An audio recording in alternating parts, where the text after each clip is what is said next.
विश्रांतीनंतर आपलं पुन्हा एकदा स्वागत। शासकीय कार्यालयात महत्त्वाचे ओळखपत्र असणारे आधार कार्ड काढण्यासाठी सोयीचे व्हावे या हेतूने गव्हाण कोपर येथील काँग्रेस पक्ष कार्यालयात आधार कार्ड नोंदणी केंद्र सुरू करण्यात आले आहे। या केंद्राचे उद्घाटन तालुका कार्याध्यक्ष अरुण शेठ भगत यांच्या हस्ते सोमवारी करण्यात आले। यावेळी कामगार नेते महेंद्र घरत, गव्हाणच्या सरपंच रत्नप्रभा घरत यांच्यासह मान्यवरांची उपस्थिती लाभली।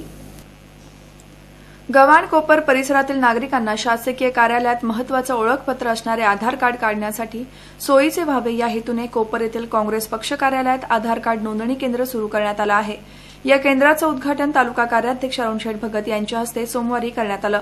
यावेळी कामगार नेते महेंद्र घरत, गव्हाणचे सरपंच रत्नप्रभा घरत, कोळी समाजाचे जिल्हाध्यक्ष विश्वनाथ कोळी, गव्हाणचे माजी उपसरपंच भाऊशेठ पाटील, वसंत पाटील, अनंता ठाकूर, विजय घरत, जयश्री कोळी, स्नेहलता ठाकूर आदी मान्यवरांसह कार्यकर्ते आणि ग्रामस्थ उपस्थित होते। यावेळी गव्हाणच्या सरपंच रत्नप्रभा घरत यांनी या उपक्रमाची माहिती देऊन गव्हाण कोपरमधील नागरिकांनी या सुविधेचा लाभ घ्यावा असे आवाहनही केलं आहे। गावामध्ये सुद्धा आधार कार्ड सुरू करण्यात यावा आणि बऱ्याचशा जणांचे ज्यांचे आधार कार्ड राहिलेले आहेत त्यांनी त्याचा इथे कोपरमध्ये येऊन आधार कार्ड काढून त्याचा लाभ घ्यावा अशा मी या ठिकाणी विनंती करते आणि सर्व कार्यक्रमाला उपस्थित राहिल्याबद्दल त्यांना मी धन्यवाद देते।